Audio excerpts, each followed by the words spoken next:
Attorney Rachel Gretzner here with another Family Law Friday. This week I'm answering the question of, we have a beloved family pet. What happens when we get divorced?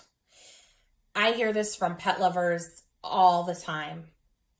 There are really just a couple of key things you need to know if you have a pet and you're considering divorce.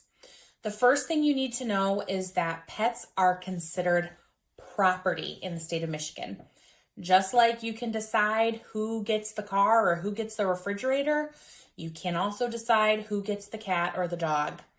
And so it is not only possible, but also the requirement of the court, if the two of you can't agree as to who is going to get that pet, to make an order of who is going to receive that property after the divorce is final. So it's really not unusual in a divorce to negotiate a buyout of a pet, basically in exchange of money or other property in exchange for your pet. So that's certainly something to consider.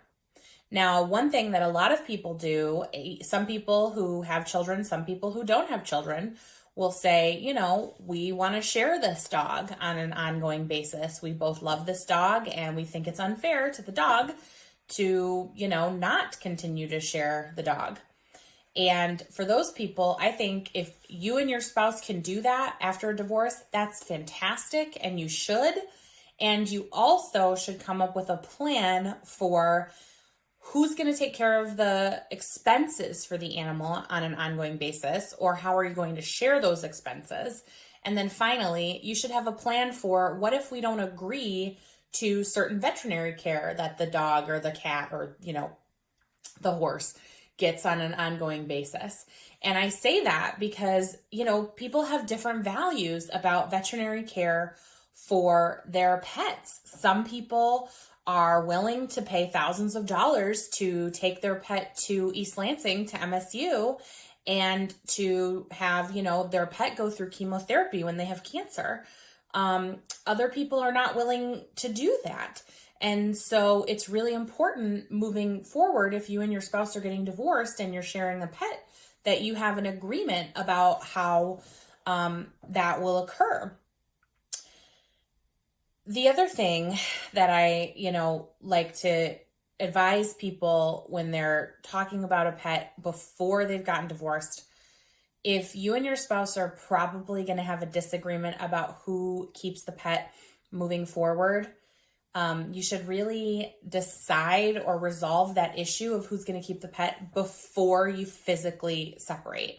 So before the two of you are living in separate houses. And every time I talk about this with a client, it makes me think about my fiance. So when my fiance was a kid, he had a dog for a very short period of time, and he would always talk about this dog and having him for such a short time. And I finally said, what happened to this dog? Why did you only have this dog for such a short time? And he said, oh, well, because my uncle was going through a divorce and it was actually his dog. And so what he did was bring the dog up to me and my parents, and we took care of the dog, and he told his wife that, oh, sorry, the dog ran away. Yeah. So I can only imagine if my fiance's uncle had had an attorney during that divorce, he would have advised his client not to conceal the dog from his wife during the divorce. And I want to make this very clear. Obviously, do not conceal your dog or your cat or any beloved pet from the other party during your divorce. Not only is it just mean, but also it makes you look like an asshole. And one thing you would like to avoid during a divorce, particularly if a judge has to get involved at some point, is looking like an asshole. And I can only imagine that if my fiance's uncle had been called in front of a judge to answer questions about what happened with the dog, and he had responded, oh, I don't know, Your Honor, he ran away, it would make him look real suspicious, pretty untrustworthy. And in family court actions where credibility is super important, you definitely don't want that. So you know, if you think that something like that could happen in your case, if you're fighting over a pet, please talk to an attorney before you move out so that you can come up with whatever that plan is before you move out, so you can avoid what happened to that poor dog in that situation. Now, I want to be really clear.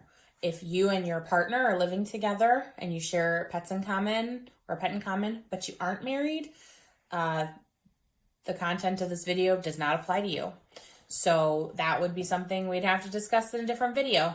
If that's something that you might like to see, leave a comment below and I will make a note of it, and I'll make another Family Law Friday topic on it.